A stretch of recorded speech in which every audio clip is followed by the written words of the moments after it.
చూసిన ఎవరైనా మీ తాతేనా?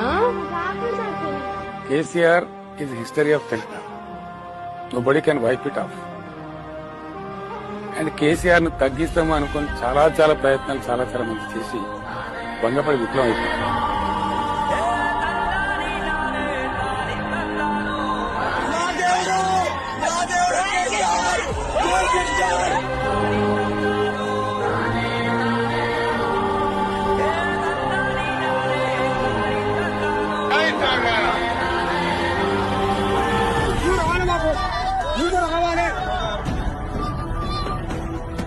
లక్షలాదిగా ఉన్నటువంటి టీఆర్ఎస్ కార్యకర్తలు వారందరికీ కూడా నేను పిలిపిస్తా ఉన్నా.